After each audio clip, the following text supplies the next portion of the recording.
what do you recommend if a lead comes through your team and they email them over to one of our folks, Yeah. and like how fast should they call them back? So what's been reported to me is the faster the better. Okay. Now that doesn't mean that, again, the speed at which you call them back is not the pace at which you buy the property. Mm-hmm. Okay. So that can be, oh yeah, fast, fast, fast. Hey, yeah, offer. No, that doesn't mean ignore everything we just said, right? So Right.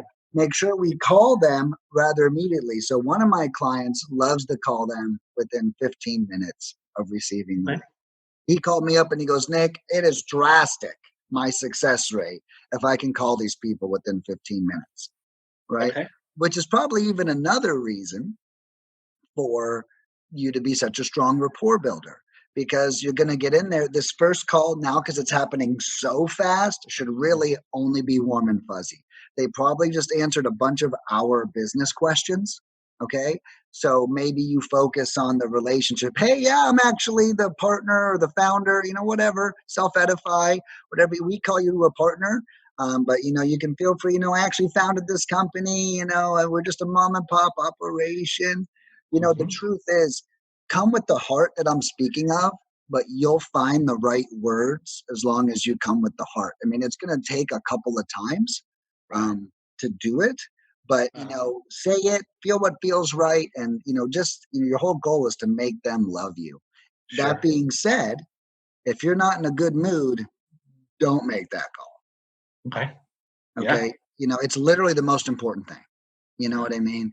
And so, the dog just pooped on the floor or something. It's not the time to, hey, yeah, I just, so toaster's going off. Hey, blah, blah, blah.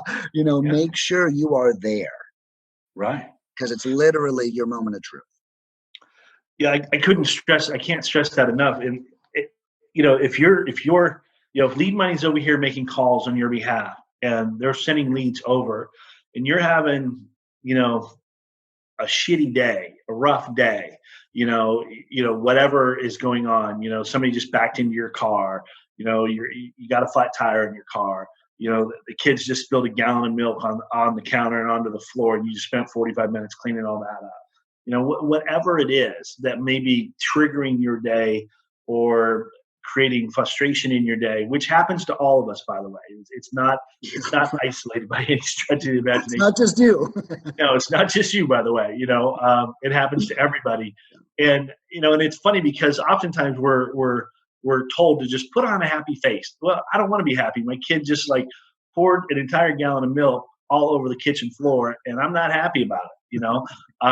And so there's these types of things that go on.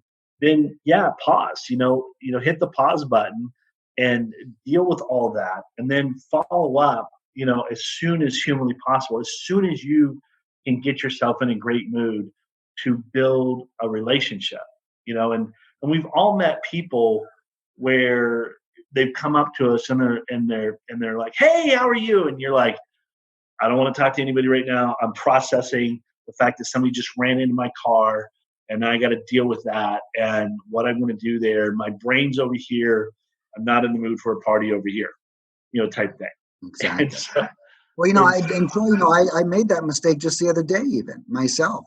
And, I'm at home. I got too much stuff going on, and the phone rings, and I'm really good about answering my phone. Too good. Yes. And my phone rings, and I answer, and I'm like, hey, and I'm like, Nick, you shouldn't have picked up. Like, the cat's meowing. Something just got knocked over. The food's ready. I just got my groceries home, and then I swear it starts raining, and I realize my electronic bicycle is outside, and I'm like, I was like, oh my God. Okay. Yeah, your brain's going haywire. I can't even be there with my customer.